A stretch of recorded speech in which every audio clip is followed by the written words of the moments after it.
Bwana Yesu asifiwe. Amen. Tunamshukuru Mungu tena kwa ajili ya siku nyingine ambayo ametupa neema na kibali kufika hemani mwake. Amen. Amen. Wameshaomba kwa ajili yangu, lakini naomba pia nimsihi Bwana awe pamoja nami. Baba, katika jina la Yesu ninakushukuru kwa ajili ya sana katika mwaka huu ambao Bwana mtoto wako nimesimama tena mibarini pako Bwana. Naomba kanitia nguvu na Roho wako Mtakatifu akae pamoja nami katika neno lako na mafundisho haya ambayo Bwana tunaenda kufundishana, kukumbushana na kuelimishana ili tukapate kukujua wewe Mungu wa kweli katika yote. Katika jina la Yesu naomba ukanitumie sawa sana mapenzi yako, ni katika jina la Baba na la Mwana na Roho Mtakatifu naomba na kushukuru. Amen. Bwana Yesu asifiwe. Na salimieni nyote katika jina la Yesu.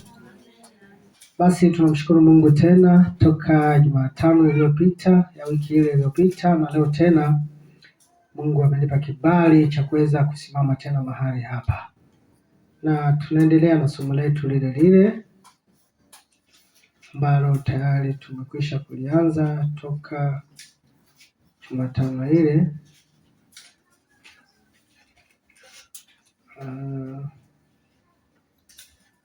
Bwana Yesu asifiwe sana.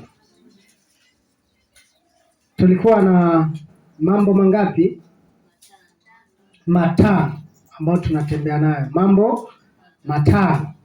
Na mambo hayo matano, moja lilikuwa ni Mungu, la pili dhambi, la tatu amri, la nne neema, la tano hukumu. Bwana Yesu asifiwe sana. Hukumu, na katika hiyo hukumu kutakuwa na pande mbili, hukumu lakini pia na uzima. Bwana Yesu asifiwe sana.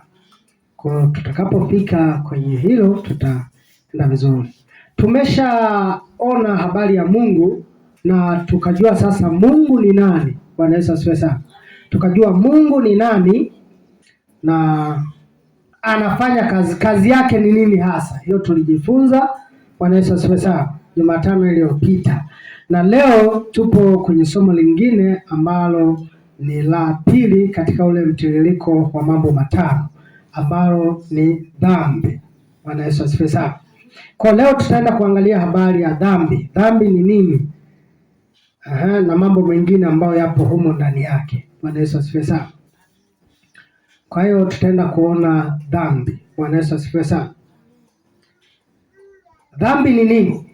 Tukaangalie dhambi kwanza ni nini kabla hatujaendelea. Dhambi ni nini? Nimeandika baadhi, lakini inaweza ikapanuka kwa upana zaidi ya hapa au ya haya ambao mimi nilielezea au nimeandika mahali hapa. Bwana Yesu asifiwe sana. Biblia, dhambi ni kitendo au neno au mawazo au hali yoyote iliyo kinyume na sheria za Mungu au mapenzi ya Mungu. Bwana Yesu asifiwe. Dhambi ni kitendo, neno, mawazo au hali yoyote iliyo kinyume na sheria za Mungu na mapenzi ya Mungu. Bwana Yesu asifiwe sana. Kwa hiyo tunapozungumzia dhambi ni jambo lolote lile ambalo lipo kinyume na sheria ya Mungu au na mapenzi ya Mungu. Iwe katika kuwaza. Tunaweza tukatenda dhambi katika kuwaza. Tunaweza tukatenda dhambi katika kufikiri. Tunaweza tukatenda dhambi katika kutenda. Tunaweza tukafanya dhambi kwa namna nyingi. Zipo namna nyingi ambazo tunaweza tukatenda dhambi. Bwana Yesu asifiwe sana. Lakini katika hizo zote ni kwenda kinyume na mapenzi ya Mungu au amri ya Bwana au sheria ya Bwana. Bwana Yesu asifiwe sana. Kwa hiyo tunapoenda kinyume na mapenzi ya Mungu, hapo maana yake tumetenda dhambi. Bwana Yesu asifiwe sana. Yohana 3, Yohana wa kwanza sura ile ya 3 na mstari wa 4. Tuangalie pale habari hizo za dhambi. Tukiwa tunaendelea kuangalia dhambi ni nini. Waraka wa kwanza wa Yohana pale tutapata kuona waraka wa kwanza wa Yohana sura ile ya 3 na mstari wa 4. Tumefika?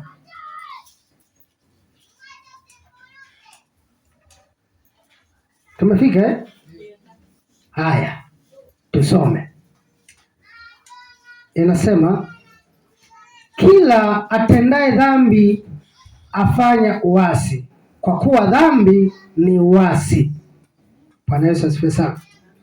Kila atendaye dhambi anafanya uasi, kwa kuwa dhambi ni uasi. Bwana Yesu asifiwe sana. Kwa dhambi ni uasi. Bwana Yesu asifiwe sana. Sasa unaweza kujiuliza labda uasi ni nini? Bwana Yesu asifiwe sana. Uasi ni kwenda kinyume na jambo lolote lile ambalo linapaswa uende nalo vizuri, ukaenda kinyume nalo. Bwana Yesu asifiwe sana. Kwa sababu mfano kama hivi, Mungu amesema usiseme uongo, alafu wewe ukasema uongo, maana yake umeenda kinyume na lile agizo la Mungu. Bwana Yesu asifiwe sana. Kwa hiyo hapo umeasi. Kwa dhambi ni uasi. Sasa watu wa Mungu, dhambi ni uasi. Kwa hiyo unapoona mtu amefanya dhambi, maana yake ameasi sheria ya Bwana, ameasi mapenzi ya Mungu, ameenda kinyume na agizo la Bwana. Bwana Yesu asifiwe sana. Ameasi, maana yake ametenda dhambi, kama Yohana inavyosema hiyo 3:4 kwamba kila atendaye dhambi anafanya uasi, kwa kuwa dhambi ni uasi. Bwana Yesu asifiwe sana.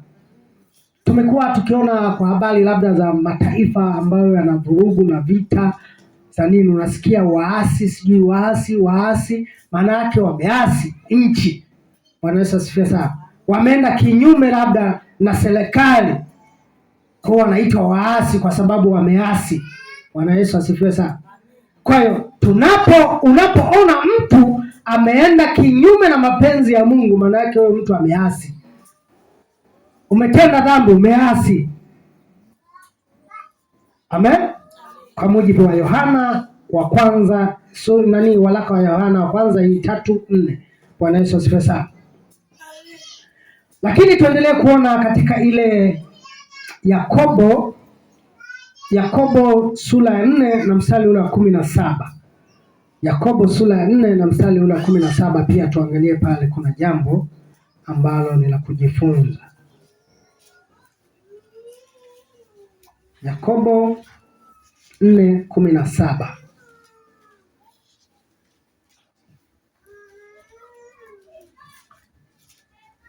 Yakobo 4:17, tumefika.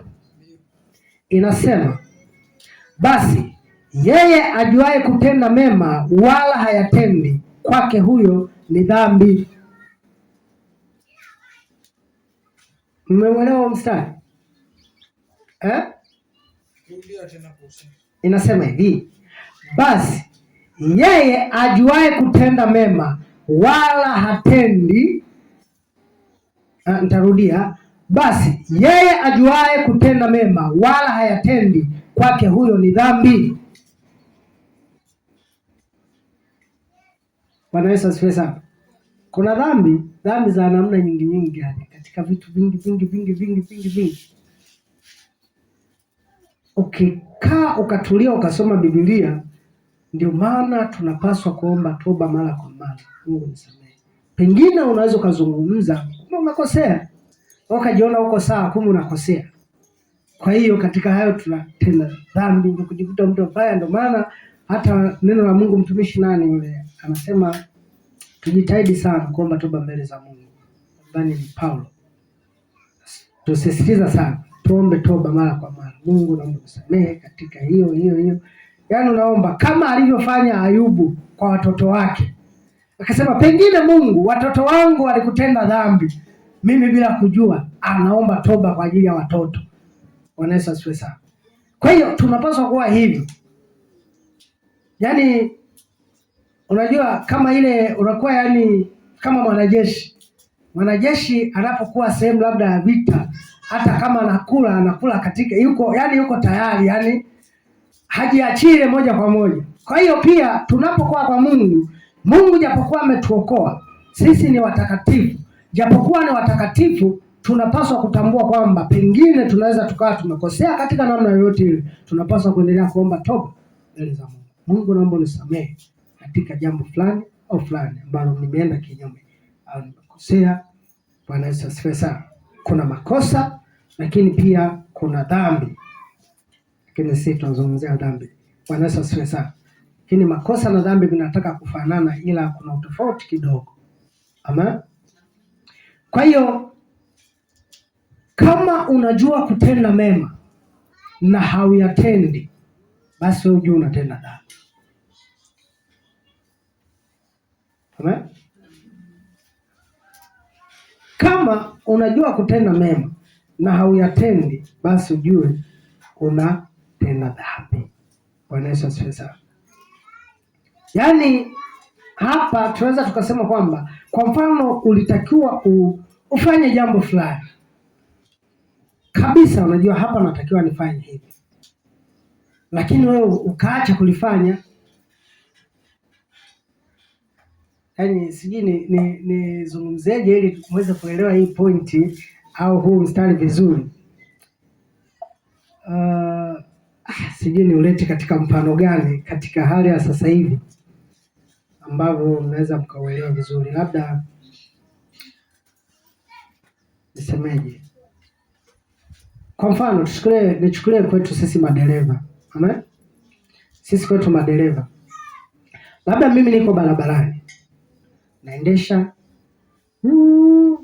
Nikaona kabisa mtu yule anavuka. Bwana Yesu asifiwe sana. Nikaona mtu yule anavuka. Kabisa nikajua pale. Yule nisiposhika breki na mgonga. Alafu mimi nikaacha kushika breki. Na nikaenda nikamgonga. Hapo ni makusudi au umekusudia? Au nimeongea vibaya? Makusudi au nimekusudia ni kitu kimoja. Bwana Yesu asifiwe sana. Maana yake hapo itakuwa nisemeje sasa? Hapo itakiwa niseme hivi. Hapo ni bahati mbaya au ni makusudi? Bwana Yesu asifiwe sana. Itakiwa niseme hivyo basi nabadilisha. Natengua kauli. Je, ile ni bahati mbaya au ni makusudi? Kwa sababu ulijua kabisa hapa nikishika breki huyu mtu atapona. Lakini haukushika. Wewe umeenda umemvamia mara umemuua. Kwa hiyo jehanamu moja kwa moja. Hiyo haina sije nini. Bwana Yesu asifiwe sana. Sasa hiyo nimetolea mfano katika hilo, lakini hapo katika mambo mengi ambayo tunapaswa kabisa kujua kwamba kabisa unajua hili natakiwa mimi kufanya hivi, lakini haufanyi. Kwa ukijua hiyo ni dhambi kwako. Yesu asifiwe sana. Labda tuchukulie katibu ametangaza matangazo. Jamani, Jumatano atakuwa kiongozi fulani, akatupanga wote viongozi wa ibada. Kila mmoja akajua na siku ile ikafika kabisa, na unajua leo mimi ndo napaswa niwe kiongozi. Na unajua hauna sababu yoyote ile. Ukaamua kujikalia tu nyumbani. Hapo ndo umetenda haki, umetenda sawa. Kwa sababu ulijua kabisa hapa natoka mimi niende. Maana yake Bwana Yesu asifiwe sana. Kwa hiyo ni namna kama hiyo. Hiyo ilikuwa ni mfano, lakini anasema yule ajuaye kutenda mema na hayatendi, basi huyo ujue anatenda dhambi. Hayo ni maneno katika kitabu cha Yakobo. Bwana Yesu asifiwe sana. Lakini jambo lingine tuangalie katika Warumi 3:26. Warumi 3 sura ile ya 3 na mstari ule wa 23. Warumi ile sura ya 3 na 23. Mstari wa pale 23. Warumi 3:23. Warumi sura ile ya 3 na mstari ule wa 23. 23. Tumefika. Inasema hivi, kwa sababu wote wametenda dhambi, wamefanya dhambi na kupungukiwa na utukufu wa Mungu. Bwana Yesu asifiwe sana. Sasa huu mstari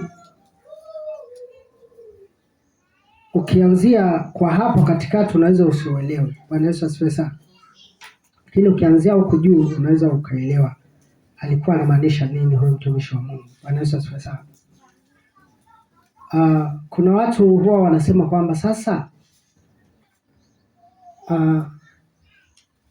na baadhi ya imani nyingine huwa pia wanafundisha kwenye masuala hayo. Ukikuta kwenye masuala ya ubatizo, ukiingia kwenye masuala yale ya ubatizo unaweza kujua kuna baadhi ya madhehebu wanabatiza watoto, wengine wanabatiza kwa sababu ya mstari huwa wanauchukua kama sababu kwamba kwa sababu wote wamefanya dhambi, kwa dhambi ya asili ile ya kwanza kabisa ya Adamu. Bwana Yesu asifiwe sana. Kwamba kila anayezaliwa anazaliwa akiwa na dhambi. Bwana Yesu asifiwe sana. Kwa hiyo wanaamini hivyo, wanasema sasa ndio maana hata watoto tunapaswa tuwabatize. Bwana Yesu asifiwe. Wao sasa wanaamini hivyo. Bwana Yesu asifiwe sana. Sasa siwezi nikajadili imani ya mtu anayoamini, ila tufundishe kila ambacho tunakijua vizuri. Bwana Yesu asifiwe sana. Tusiende huko. Tubaki kwenye swala tunataka tuangalie dhambi. Bwana Yesu asifiwe sana.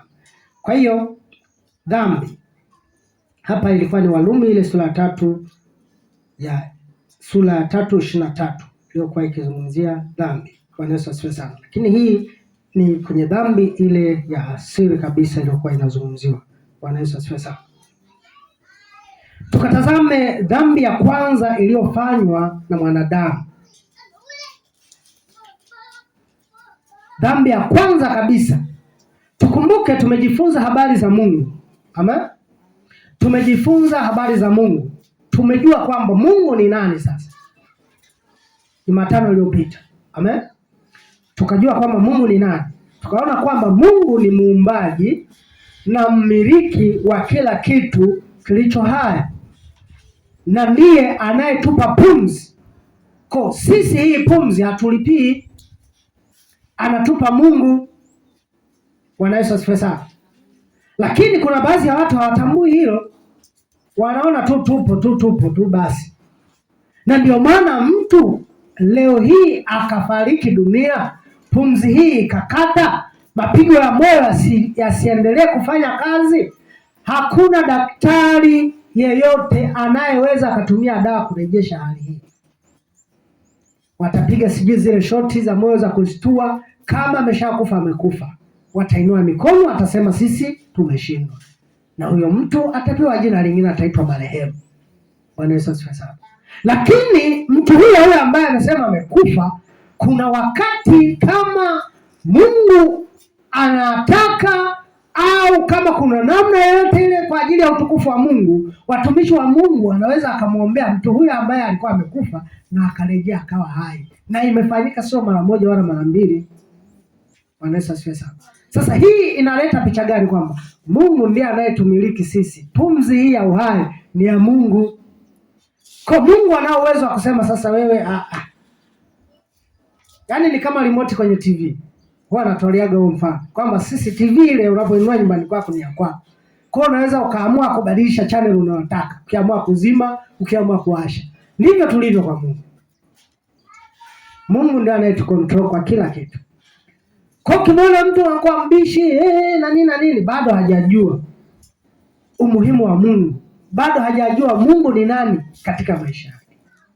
Bwana Yesu asifiwe sana. Lakini kama tutatambua umuhimu wa Mungu na Mungu ni nani kwetu, kiukweli tutapasa kwenda mbele zake kwa kutetemeka. Sasa tusirudi huko, hilo lilikuwa ni somo lililopita, tuendelee na somo hili. Bwana Yesu asifiwe sana. Tuangalie dhambi ya kwanza kabisa kutendeka na mwanadamu, dhambi ya kwanza.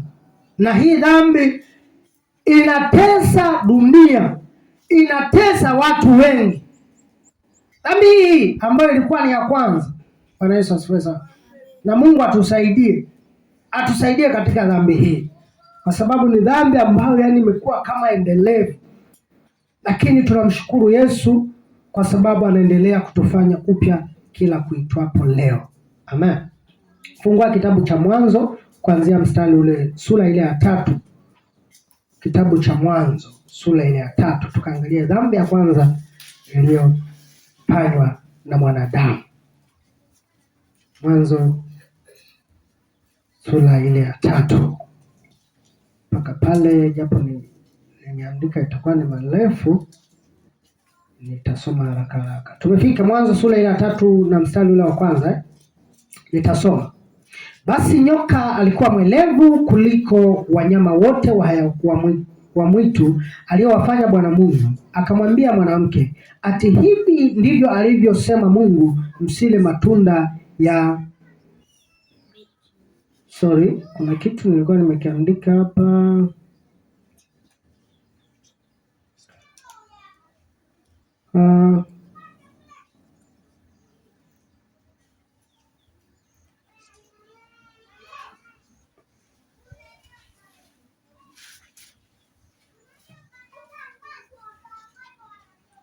Bwana Yesu asifiwe sana. Ngoja tusome, tutakipata hapa mbele. Nilikuwa nimefika mstari wa ngapi hapo? Wa kwanza. Bwana Mungu akamwambia mwanamke, Bwana, nirudie mwanzo. Basi nyoka alikuwa mwelevu kuliko wanyama wote wa mwitu aliowafanya Bwana Mungu. Akamwambia mwanamke, ati hivi ndivyo alivyosema Mungu, msile matunda ya miti yote ya bustani? Mwanamke akamwambia nyoka, matunda ya miti ya bustani twaweza kula, lakini matunda ya mti ulio katikati ya bustani Mungu amesema msiale wala msiaguse, msije mkafa. Huu mstari ndio nilikuwa nautafuta sasa. Bwana Yesu asifiwe sana. Naomba niurudie. Lakini matunda ya mti ulio katikati ya bustani Mungu amesema msiale wala msiaguse, msije mkafa. Nyoka akamwambia mwanamke, hakika hamtakufa. Hapo maana yake sasa amebadilisha. Amen. Anasema hakika, yani ukishasikia hakika, hiyo maana yake ni kitu cha ukweli. Hakika, yani nyoka sasa anamhakikishia kwamba hakika hamtakufa. Naomba nisome afu nitafafanua baadaye ili tusichukue muda mrefu. Amen. Kwa maana Mungu anajua ya kwamba siku mtakapokula matunda ya mti huo mtafumbuliwa macho, nanyi mtakuwa kama Mungu, mkijua mema na mabaya. Mwanamke alipoona ya kuwa ule mti wafaa kwa chakula, wapendeza macho, nao ni mti wa kutamanika kwa maarifa, basi alitwaa katika matunda yake akala, akampa na mumewe, naye akala. Wakafumbuliwa macho wote wawili, wakajijua kuwa wa uchi, wakashona majani ya mti wakajifanyia nguo. Kisha wakasikia sauti ya Bwana Mungu akitembea bustani wakati wa jua kupunga. Adamu na mkewe wakajificha kati ya miti ya bustani, Bwana Mungu asiwaone. Bwana Mungu akamwita Adamu akamwambia, uko wapi? Akasema, nalisikia sauti yako bustanini, nikaogopa kwa kuwa mimi ni uchi, nikajificha. Akasema, ni nani aliyekuambia ya kuwa uchi? Je, umekula wewe matunda ya mti niliyokuagiza usiale? Adamu akasema, huyo mwanamke uliyenipa awe pamoja nami ndiye aliyenipa matunda ya mti huo nikala. Bwana Mungu akamwambia mwanamke, ni nini hili ulilolifanya? Mwanamke akasema, nyoka alinidanganya nikala. Bwana Mungu akamwambia nyoka, kwa sababu umefanya hayo, umelaniwa wewe kuliko wanyama wote na kuliko hayawani wote walioko mwituni. kwa tumbo utakwenda na mavumbi utakula siku zote za maisha yako. Nami nitaweka uadui kati yako na huyo mwanamke, na kati ya uzao wako na uzao wake, huo utakuponda kichwa na wewe utakuponda kisigino. Akamwambia mwanamke, hakika nitakuzidishia uchungu wako, na kuzaa kwako kutakuwa kwa utungu, utazaa watoto, na tamaa yako itakuwa kwa mumeo, naye atakutawala. Akamwambia Adamu, kwa kuwa umeisikiliza sauti ya mke wako, ukala matunda ya mti ambao nalikuagiza nikisema usiale, ardhi imelaniwa kwa ajili yako, kwa uchungu utakula mazao yake siku zote za maisha yako. Michongoma na miiba itakuzalia, nawe utakula mboga za kondeni. Kwa jasho la uso wako utakula chakula, hata utakaporudi ardhi ambayo katika hiyo ulitwaliwa. Kwa maana wewe u mavumbi, wewe nawe mavumbini utarudi. Bwana Yesu asifiwe. Tumeona sasa dhambi ya kwanza iliyofanywa na mwanadamu baada ya Mungu kuumba vitu vyote, akamuumba mwanadamu. Bwana Yesu asifiwe sana. Tuliona kwenye somo lililopita, moja ya kazi ya Mungu ni uumbaji. Amen, ni uumbaji.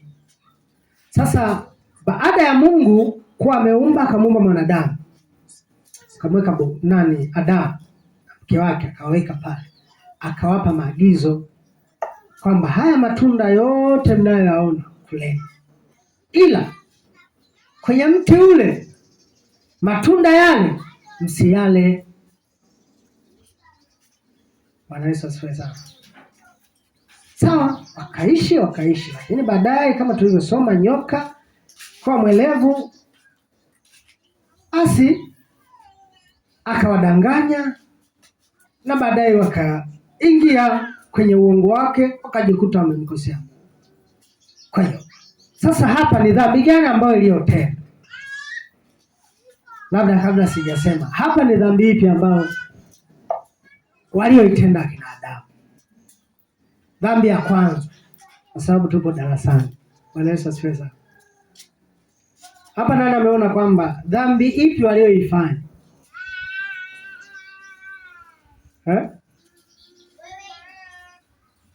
Mbona ongea chini? Ongea kwa sauti. Ujiamini, tuko darasani. Bwana Yesu asifiwe sana. Ni dhambi ipi hapa ambayo tumesoma katika maandiko haya, wewe umeona ni dhambi ipi walioifanya? Amina. Bwana Yesu asifiwe sana. Tumpigie makofi.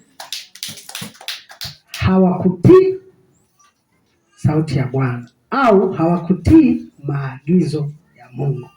Bwana Yesu asifiwe sana.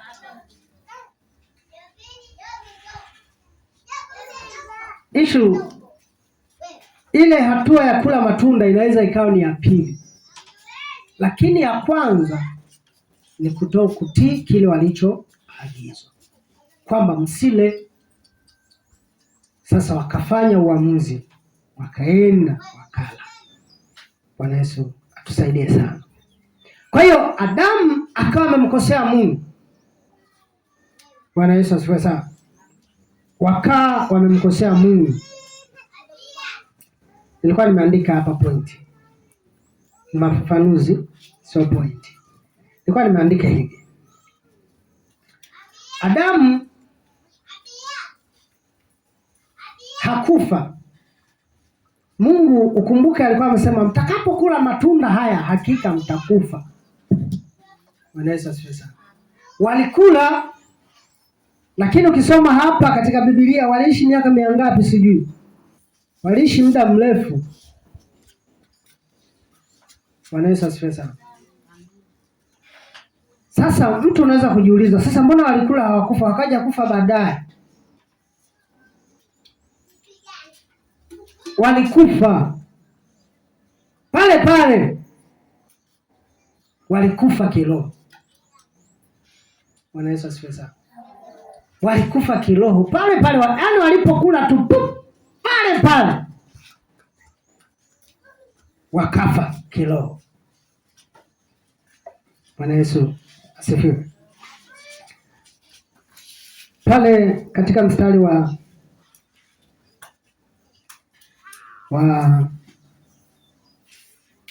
7 tukianzia wa 6.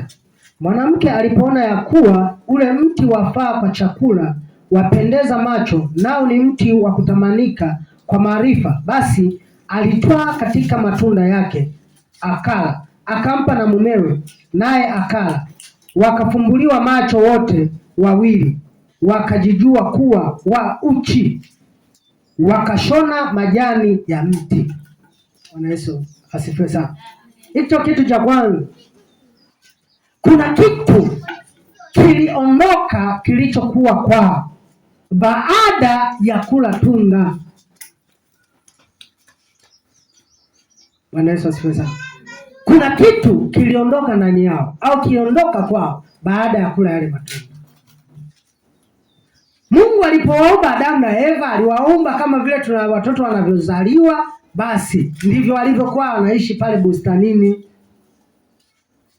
na wala hawakuona aibu, na wala yani hakuna woga wowote ule, kama baadhi ya makabila fulani wanaishi hivyo. Sasa walikuwepo pale baada ya kile kitendo tayari mbona hivi? Na hivyo ndivyo ilivyo.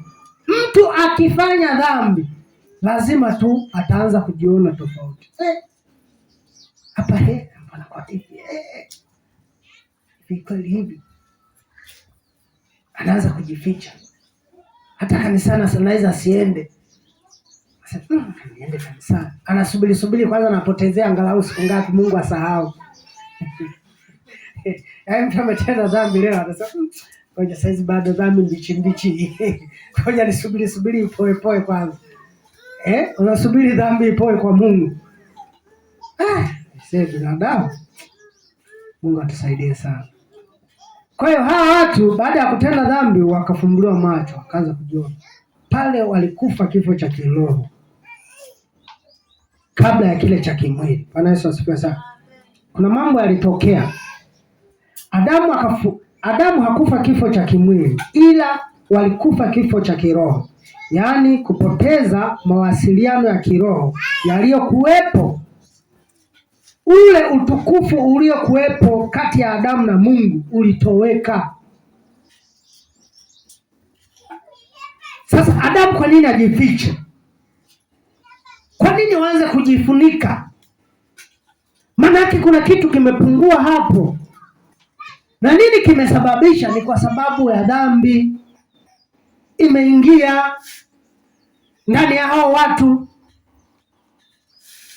na ndio maana wakaanza kujificha, wakaanza kujivika majani, wakaanza kumwogopa Mungu. Sasa wanaenda mbali naye, na dhambi siku zote inamweka mtu mbali na Mungu. Yaani ukiona wewe unataka kufanya dhambi au unatenda dhambi, basi ujue ndivyo unavyozidi kurudi nyumba kwa Mungu. Yaani kama ulikuwa karibu na Mungu hivyo, ukitenda dhambi unasogea hivyo mpaka mtu inafikia stage ukamwona mtu anamuua mtu mwenzake, maana yake huyo yuko mbali kabisa na Mungu. Yaani hana mawasiliano hata robo na Mungu. Ni kwa sababu gani? Hayupo karibu na Mungu. Mawasiliano hayapo. Hakuna hofu yoyote ile ndani yake. Amekuwa kama mnyama tu. Bwana Yesu asifiwe sana. Unajua sisi na wanyama tuko tofauti, kwa sababu sisi tuna neema ya kuwa karibu na Mungu. Yaani Mungu tupo naye. Kuna yale mawasiliano. Kwa hiyo hawa watu wakawa wamefanya hivi. Kwa hiyo mtu akifanya dhambi, kitu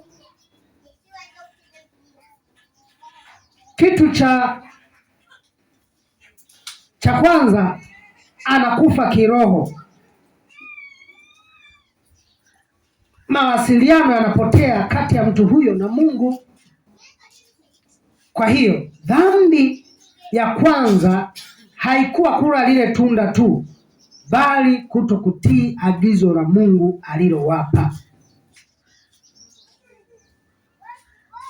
Kutokutii agizo la Mungu alilowapa. Bwana Yesu asifiwe sana. Na Mungu atusaidie sana. Sasa hivi yani mpaka makanisani imekuwa yani kazi kubwa sana. Tunaweza tukakubaliana jambo sisi wenyewe, tukapanga wenyewe, lakini wapi? Hakuna sababu, hakuna udhuru, mtu anajiamulia tu basi bwana, anajiachia tu, anaacha tu. Sasa sisi tunaweza tukaona jambo la kawaida. Tukumbuke kule tumesoma kwamba jamani, mtu ajuaye kutenda mema asipoyatenda, huyo anafanya dhambi. Sasa sisi tunaweza tukawa tunaona ni mambo ya kawaida, lakini kumbe anazidi kutunyonya kiroho, yanazidi kutuweka mbali na Mungu. Mwisho wa siku tunakomaa, tunakuwa viburi umomo ndani yake, jeuri ndani yake, mimi ndo mimi, kiburi cha uzima.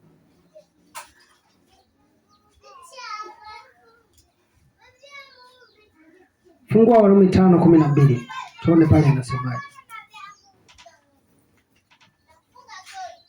Mungu atusaidie sana. Utii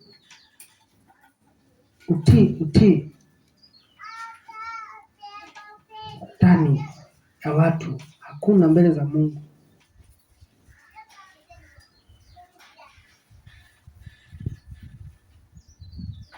Dhambi hiyo ya kwanza ikaingia kupitia Adamu. Warumi 5:12 pale inasema, tasoma katika jina la Yesu. Amen. Kwa hiyo kama kwa mtu mmoja dhambi iliingia ulimwenguni, na kwa dhambi hiyo mauti, nayo hivyo mauti ikawafikia watu wote, kwa sababu wote wamefanya dhambi. Amen. Unakumbuka nilikwambia tulisoma kule kwenye Warumi ilikuwa ni Warumi 3:23. Nikamwambia mstari unaweza usiuelewe. Ile dhambi ilikuwa inazungumzia nini? Bwana Yesu asifiwe sana. Sasa hapa kwenye 5 hii, Warumi 5 tumekuja kuiona. Warumi 5:12 kwamba kwa hiyo kama kwa mtu mmoja dhambi iliingia ulimwenguni, na kwa dhambi hiyo mauti, na hiyo mauti ikawafikia watu wote, kwa sababu wote wamefanya dhambi. Bwana Yesu asifiwe sana. Na ndio maana katika hiyo tumeokolewa na Yesu. Mtu mmoja akajitoa ili sasa tusiendelee kuishi katika hiyo dhambi. Ndio maana wakati mwingine mchungaji huwa anasema, jamani, mimi sifi. Bwana Yesu asifiwe. Atakufa kifo cha kimwili, yaani utakufa huu mwili. Mwili utakufa, lakini bado atakuwa anaishi. Bwana Yesu asifiwe sana.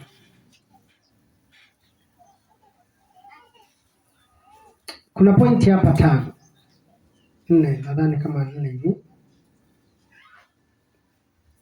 Kuna pointi kama niliziandika. Andika madhara yatokanayo na dhambi. Madhara yatokanayo na dhambi.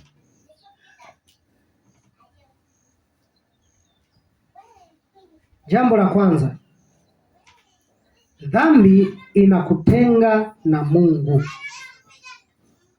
Dhambi inakutenga na Mungu.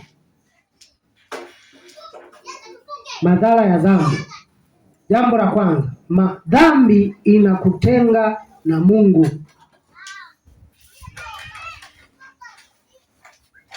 Yaani ukitenda tu dhambi, basi ujue hiyo dhambi inakutenga na Mungu. Bwana Yesu asifiwe sana. Nitakupa mstari lakini upo kwenye pointi ya chini, ina maana moja. Kwa hiyo mstari nitakaokupa utaandika au andika tu kwenye hiyo, andika Isaya 59 mstari wa 2.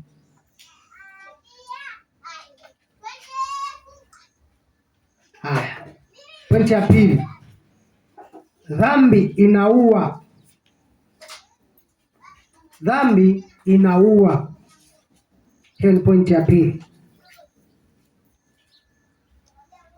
Hapo kitabu andika Warumi 6:23.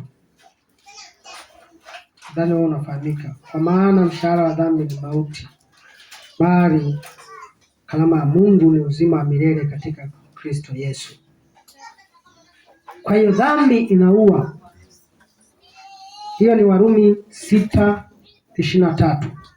Pointi ya tatu, dhambi inaondoa uwepo wa Mungu.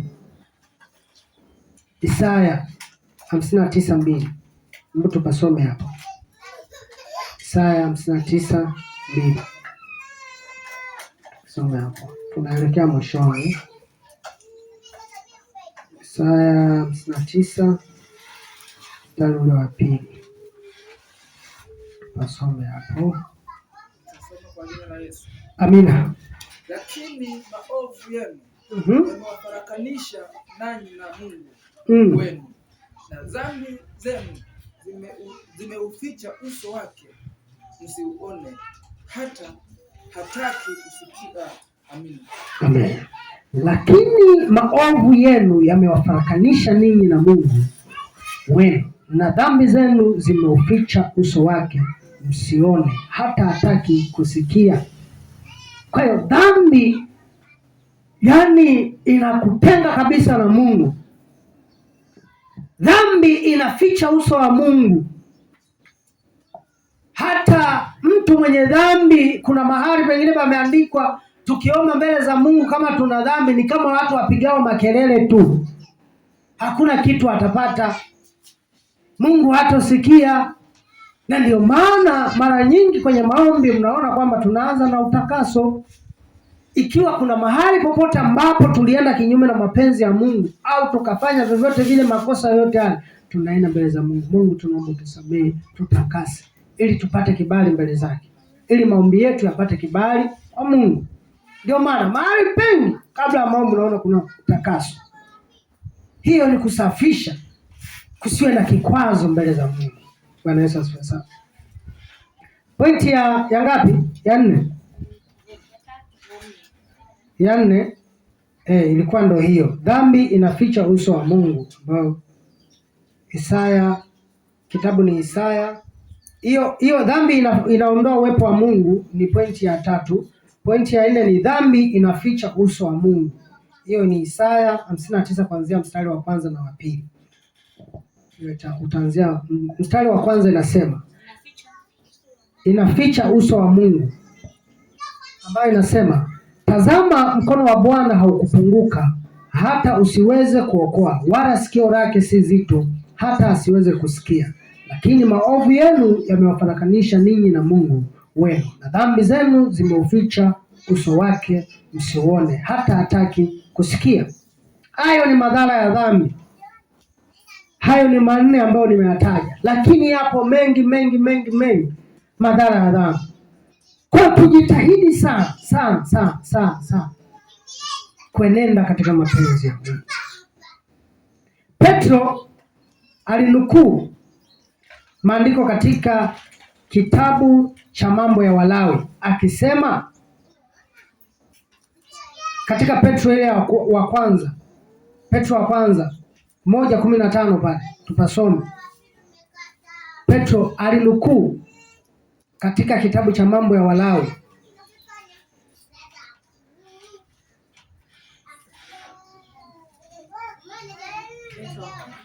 Petro wa kwanza sura ya kwanza na mstari 15 na 16. Bali kama yeye aliyowaita alivyo mtakatifu, ninyi nanyi iweni watakatifu katika mwenendo wenu wote. Kwa maana imeandikwa, mtakuwa watakatifu kwa kuwa mimi ni mtakatifu. Amina. Hayo anasema kwa maana imeandikwa, alinukuu katika kitabu cha huo mstari. Ukienda kwenye Mambo ya Walawi ni maagizo yale waliokuwa wanaagizwa wana wa Israeli katika Mambo ya Walawi. Ukisoma sura ile ya 19 mstari wa 2, ndio hayo maandiko aliyoyanukuu Mtume Petro. Yesu asifiwe sana. Kwa hiyo iweni watakatifu kama Baba yenu alivyo mtakatifu. Kwa tunapaswa kuenenda katika utakatifu. Sasa mtu anaweza kujiuliza, sasa utakatifu ni kufanyaje au ni kuwaje au mtakatifu anakuweje? Bwana Yesu asifiwe sana. Utakatifu Mama, ukisema mtakatifu unaelewa nini? Kuwa mtakatifu. Kuna unachoelewa? Jamani, tuwe watakatifu. Bwana Yesu asifiwe sana. Utakatifu ni kuishi katika mapenzi ya Mungu. Bwana Yesu asifiwe. Yapo matatu nimeandika hapa. Jambo la kwanza, kuishi maisha ya kumpendeza Mungu. Kama utaishi maisha ya kumpendeza Mungu, maana yake wewe utakuwa mtakatifu. Hautatenda dhambi, kwa sababu kuiba ni dhambi, kufanya hivi ni dhambi. Bwana Yesu asifiwe sana. Jambo la pili, epuka dhambi. Tunamwona kuna kijana mmoja aliyekuwa anaitwa nani? Yusufu. Alikimbia dhambi. Nitendeje uovu mkubwa namna hii nikamkose Mungu? Bwana Yesu asifiwe sana. Kwa hiyo ili uweze kuwa mtakatifu, epuka dhambi. Ili tuishi maisha ya utakatifu, tuepuke dhambi. Jambo la tatu, kumtii Mungu katika mawazo, maneno na mwenendo.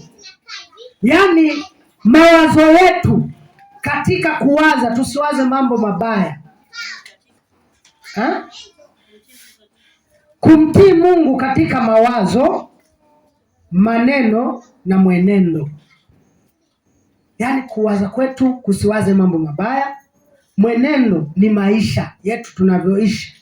Tusiishi kinyume na mapenzi ya Mungu. Bwana Yesu asifiwe sana. Na matendo yetu, matendo hapo katika kuongea, kuzungumza. Bwana Yesu asifiwe sana. Kuna mtu mmoja siku moja nipo kwenye daladala. Yaani hapa ndo nipo hapa. Bwana Yesu atusaidie. Hapo bwana, nakaribia kufika. Unakaribia kufika wewe. Ndio bado upo kwenye daladala ile kuna foleni. Kwamba ndo nakaribia kufika. Siku moja nilipo na mchungaji mpaka akamkemea mtu mmoja, mama mmoja. Tumepanda kwenye mchungaji wangu wa Kimara, Crispin. Akamkemea mama mmoja. Yaani ndo nakaribia Ubungo, yaani hata gari ya kuelekea Ubungo yenyewe hajapanda. Mchungaji akamkemea, wewe Ubungo? Yaani ni saa tuseme hapa mtu anamwambia, nipo Kibamba, alafu Kibamba kwenye bado huko kwa Pongo. Kweli Mungu atusaidie sana. Kwa hiyo hayo mambo matatu yatatusaidia kuishi maisha matakatifu. Neno la Mungu linasema katika hiyo Petro wa kwanza kwamba iweni watakatifu kama Baba alivyo mtakatifu. Bwana Yesu asifiwe sana. Kwa kama tutajitahidi kufanya hivyo, kuishi hivyo, dhambi haitatutawala. Kwa hiyo tutaishi maisha matakatifu. Tutakuwa watiifu mbele za Mungu. Tutaishi maisha ya kumpendeza Mungu. Bwana Yesu asifiwe sana. Mimi nimefika mwisho katika somo hili la dhambi kwa uchache huu ambao nilikuwa nimeuandaa. Lakini kama kuna mtu nimemwacha mahali na hajaelewa sehemu, nimkaribishe katika kipengele hiki ili tuweze kueleweshana. Kabla sijaenda kumshukuru Mungu, kama kuna mtu ambaye hajaelewa mahali,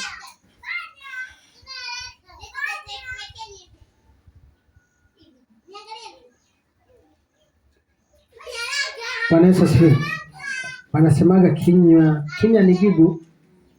Kwa hiyo kwa maana yake mmeelewa, na myaelewe na mkayaishi, au niseme na tukayaishi. Bwana Yesu asifiwe sana. Tuepuke sana dhambi, tuepuke sana. Hiyo itatufanya tuweze kuingia mbinguni kwa uzuri kabisa, na tukarithi ile nchi nzuri ya kupendeza. Bwana Yesu asifiwe sana. Basi simama mahali ulipo, tukamshukuru Mungu kwa ajili ya mafundisho haya, na tutaendelea sasa na hayo mambo mangapi yaliyobakia, Mungu akitupa nafasi. Bwana Yesu asifiwe sana.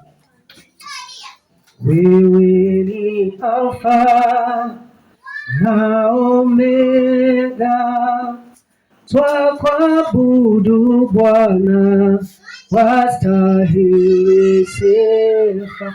Wewe ni Alfa, wewe ni Alfa na Omega, twakuabudu Bwana, wastahili sifa. Wastahili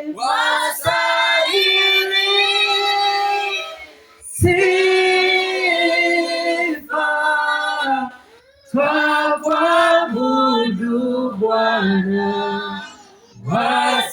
wastahili sifa. Kamwombe Mungu akusaidie na kuwezeshe kuishi maisha matakatifu. Asante Yesu. Baba, katika jina la Yesu, Mungu mfalme wa amani, na kushukuru kwa neno lako, na kushukuru kwa uweza wako Bwana. Japokuwa dhambi iliingia kwa mtu mmoja, lakini dhambi hiyo inaondoka kwa mtu mmoja kwa kumwamini Yesu Kristo kama Bwana na Mwokozi wa maisha yetu. Katika Yohana 3:16 neno lako linasema, kwa maana jinsi hii Mungu aliupenda ulimwengu hata akamtoa mwanawe pekee, ili kila mtu amwamini asipotee, bali akawa na huo uzima wa milele. Yesu, tunakuamini, na ndio maana tunao huo uzima. Baba, tunakuamini, na ndio maana tumekufa katika dhambi. Baba, tusaidie tuenende katika mapenzi yako, tuishi katika mapenzi yako kama Petro wa kwanza inavyosema, Bwana, Baba yenu ni mtakatifu, nasi tunapaswa kuwa watakatifu. Baba, tujalie kuishi maisha matakatifu. Tujalie kila aliyesikia neno hili Bwana, kila aliyesikia mafundisho haya Bwana, akayafanyie kazi na akayaishi Bwana, ukamtoe hatua moja kwenda hatua nyingine. Ninakutukuza Bwana, kwa wewe pamoja nasi popote na kufanya yaliyo makubwa ndani yetu. Ni katika jina la Baba na la Mwana na la Roho Mtakatifu, Mungu wetu aliye hai, ninaomba na kuamini katika jina la Yesu. Amen. Mungu atubariki. Amen.